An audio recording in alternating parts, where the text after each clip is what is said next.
តោះបងប្អូនថ្ងៃនេះទៅលេង museum ទៅមើល dinosaur ម្ដងเนาะចាខ្ញុំទៅ Fernbank Museum នៅក្នុងក្រុង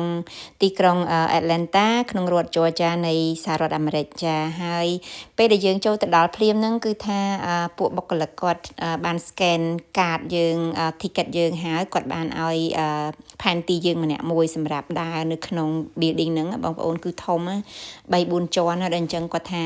បើយើងទៅអត់ដឹងអញ្ចឹងមិនដឹងថាមើលកន្លែងណាអញ្ចឹងគាត់ក៏ recommend ឲ្យយើងទៅកន្លែងនេះថាខាងលើខាងជាន់ខាងលើឬក៏ជាន់ខាងក្រោមតើមានអីខ្លះអញ្ចឹងណាគាត់ក៏ប្រាប់អញ្ចឹងយើងក៏ទៅតាមការណែនាំរបស់ពួកគាត់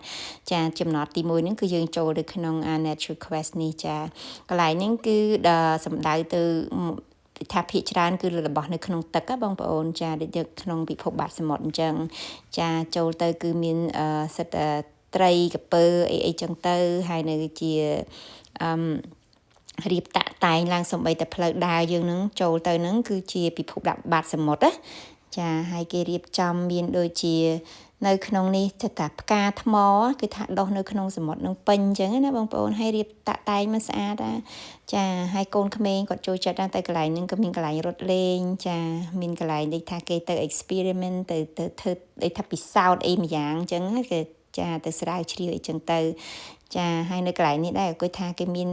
ដាក់នៅក្នុងនឹងឲ្យយើងធ្វើមានការពិសោធន៍ដូចថាឥឡូវយើងចង់បានរូបណាមួយត្រីណាមួយអញ្ចឹងយើងយកដៃចុចទៅលើ screen មកវាអញ្ចឹងហើយយើងឲ្យសត្វនឹងចេះហែលចេះអីនៅក្នុងនឹងថាមានចលនាកាយវិការក្នុងនឹងអញ្ចឹងបងប្អូនសប្បាយមួយយ៉ាងហើយចាក៏មិនភ្លេចដែរថតរូបថតពីអ្នកសំណាប់ចិត្តមួយសិនមុននឹងឡើងទៅលើ tree house ចាទៅឡើងទៅ tree house បន្តិចសិនទៅមើលមានឃើញ Tarzan អត់តែអត់បានជួបទេថ្ងៃហ្នឹងថាសិនអត់នៅចាឡើងមកលើនេះគឺមានស្ពានយោលចាមានស្ពានយោលបន្តិចដែរបានដែរឆ្លងកាត់ស្ពានយោលហើយកន្លែងនេះលើនេះគឺគេធ្វើជាផ្ទះធំមួយអញ្ចឹងណានៅលើហ្នឹងហើយជុំវិញហ្នឹងគឺសិតតែមានសត្វកាចនៅជុំវិញហ្នឹងដូចជាមានខ្លាឃ្មុំចាមានខ្លាមានអីចឹងទៅ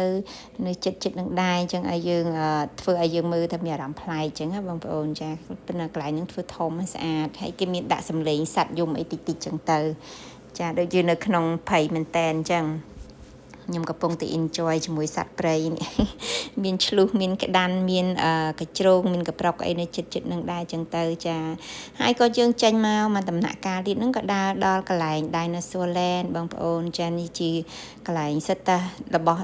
តាំងសិតតែរឿង Dinosaur ទាំងអស់ដែលមានប្រភេទច្រើនប្រភេទមែនតែនឈ្មោះក៏ច្រើនមកចឹងណាចាហើយក៏គេនិយាយអំពីរៀបរាប់ពីការអាយុកាលរបស់សត្វនឹងនីមួយនឹងមានឈ្មោះនឹងប្រភពនឹងអំបូរផ្សេងគ្នាចាដែលយកមករៀបរាប់នៅក្នុងហ្នឹងណាដោយសារខ្ញុំមិនមែនជាអ្នកវិទ្យាសាស្ត្រខាងហ្នឹងអញ្ចឹងខ្ញុំចាំអត់អស់ទេខ្ញុំវិទ្យាស្រ័យផងតែប៉ុន្តែដើរមកដល់កន្លែងនេះទៅយើងក៏ឃើញដូចមានថាកន្លែងដាក់ផ្ទុកសត្វសុទ្ធរបស់ dinosaur ហ្នឹងណាដើម្បីភ្ញាស់ចាដូចជាកន្លែងពិសោធន៍របស់គេអញ្ចឹងមួយហើយទៅគេក៏ដាក់តាំងពីពណ៌នោះគឺជាក្រងឆ្អឹងហ៎បងប្អូនថាក្រងឆ្អឹងហ្នឹងគឺយកពីទំហំពិតប្រាកដរបស់សត្វនីមួយយកមកតាំងណាចាមិនមែនជាគ្រាន់តែជាក្រងឆ្អឹងទេក្រងឆ្អឹងទៅតាមទំហំពិតរបស់សត្វហ្នឹងតែម្ដងចាហើយនេះដែរគឺជាសុទ្ធរបស់ dinosaur ហ្នឹងហើយដែលគេដាក់អញ្ចឹងដើម្បីភ្ញាស់ដូចថាសត្វហ្នឹងឃើញធំអញ្ចឹងមែនតែការពិតគឺញាស់ចេញពីសុទ្ធដូចគ្នាទេមិនមែនជាកើតដូចគោដូចជ្រូកអីទេចាចម្លែកដែរហ្នឹងហើយធំណាចាហើយក្នុងសត្វមួយនឹងដូចថាគ្រាន់តែជើងកញ្ចក់ជើងមួយធំជាងខ្លួនមនុស្សយើងទៀតប្រហែល100-105 feet អីចឹងទៅទំហំពេញបងប្អូននៅពីក្រោយខ្នងខ្ញុំនេះគឺធំមែនតែនចាអរគុណបងប្អូនទាំងអស់គ្នាហើយនេះដែរគឺជាសត្វតំណាងប្រទេសអាមេរិកហ្នឹងមិញសត្វហង្សគឺសត្វឥន្ទ្រីបងប្អូនគឺសត្វមហាអំណាចចាអរគុណចំពោះការទស្សនានឹងជួបគ្នានៅវីដេអូក្រោយទៀតអរគុណជំរាបលា